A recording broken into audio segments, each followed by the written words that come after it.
স্বামীর অনুমতি ছাড়া 3টি কাজ করলে ওই স্ত্রী জাহান্নামে চলে যাবে।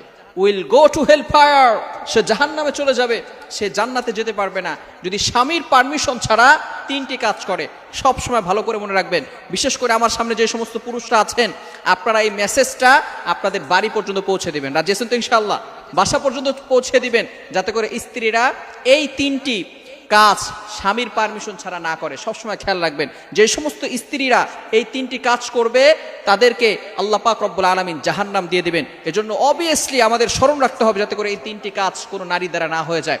1 নাম্বার কাজ হচ্ছে, স্বামীর পারমিশন ছাড়া কোনো স্ত্রী চাকরি করতে পারবে না। ভালো করে মনে রাখবেন এটা, স্বামীর পারমিশন ছাড়া কোনো স্ত্রী চাকরি করতে পারবে না। আল্লাহ পাক রব্বুল আলামিন স্ত্রীদের অভিভাবক স্বামীকে বানিয়ে দিয়েছেন। আল্লাহ পাক রব্বুল আলামিন পবিত্র কোরআনুল কারীমের ভিতরে নিজেই বলেন, 5 নম্বর পারা 2 নম্বর পৃষ্ঠার 11 নম্বর লাইন, সূরা নিসা এর 34 নম্বর আয়াতে আল্লাহ পাক রব্বুল আলামিন বলেন, আর রিজালু কাওয়ামুনা আলান নিসা।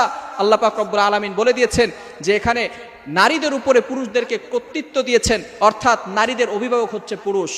আপনারা যারা এই যে স্ত্রীরা যারা আমার আলোচনা শুনবে মিডিয়ার মাধ্যমে, ভালো করে শুনে রাখেন, যারা যে সমস্ত পুরুষরা আপনাদের ভরণ পোষণের দায়িত্ব নিবে না, যে সমস্ত স্বামীরা ভরণ পোষণের দায়িত্ব নিবে না, আল্লাহ পাক রব্বুল আলামিন তাদেরকে ভয়ঙ্কর শাস্তির ব্যবস্থা করে রেখেছেন। এজন্য সব সময় খেয়াল রাখতে হবে, আমরা আমাদের স্ত্রীদেরকে বলে দিব যে স্বামীর পারমিশন ছাড়া কখনো কোনো স্ত্রী চাকরি করতে পারবে না। ইসলামে কোনো কিছু বাধা দেয় না। আর দ্বীন ইউসরুন, ইসলাম একেবারে সহজ একটি ধর্ম। রিলিজিয়ন ইজ সিম্পল, সহজ একটি ধর্ম হচ্ছে ইসলাম। ইসলাম নারীদেরকে বের করতে নিষেধ করে না, নারীরা বের হবে তাতে আমাদের কোনো আপত্তি নাই। আমাদের নার্স দরকার, আমাদের মেয়ে ডক্টর দরকার, সুতরাং নারীরা সব কিছু করতে পারবে, তাতে আমাদের কোনো বাধা নাই। তবে অবশ্যই নারীরা যেই কাজই করুক না কেন তারা পর্দার সাথে করবে, এটাই হচ্ছে আমাদের কথা। আমাদের কথা নয়, এটা আল্লাহ পাক রব্বুল আলামিন পবিত্র কোরআনুল কারীমের ভিতরে নিজেই ঘোষণা দিয়েছেন।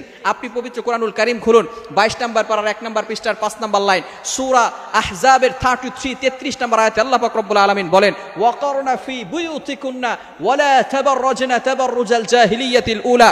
আল্লাহ পাক রব্বুল আলামিন নারীদেরকে বলছেন, ওয়াকারনা ফি বুয়ুতিকুন্না, ইউ স্টে এট হোম, তোমরা ঘরে অবস্থান করো, ওয়ালা তাবাররাজনা তাবাররুজাল জাহিলিয়াতিল উলা, জাহিলি যুগের নারীদের মতো তোমরা বাহিরে বের হয়েও না। সুতরাং নারীরা ঘর থেকে বের হতে পারবে প্রয়োজনের কারণে, তাদেরকে অবশ্যই পর্দার সাথে বের হতে হবে, পর্দা ছাড়া বের হতে পারবে না।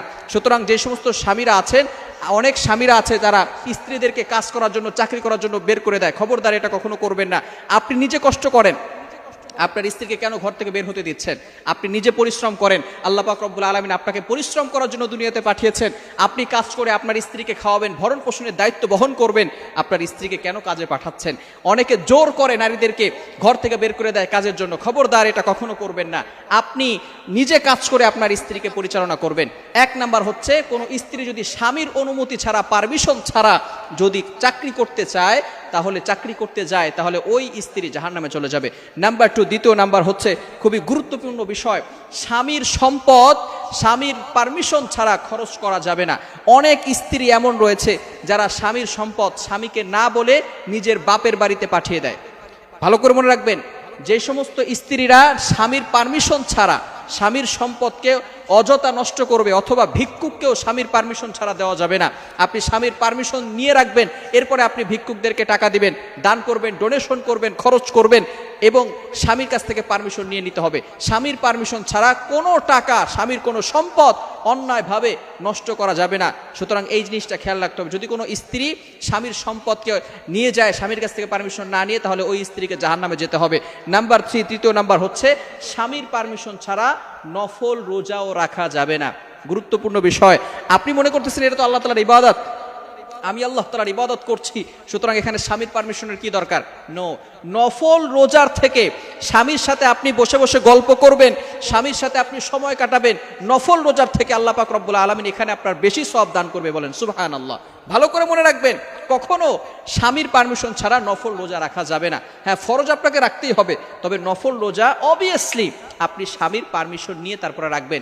স্বামী যদি পারমিশন না দেয়, তাহলে আপনি নফল রোজা রাখতে পারবেন না। সুতরাং এই 3টি কাজ অবশ্যই স্ত্রীরা স্বামীর পারমিশন নিবে। 1 নাম্বার, স্বামীর কাছ পারমিশন ছাড়া চাকরি করতে পারবে না।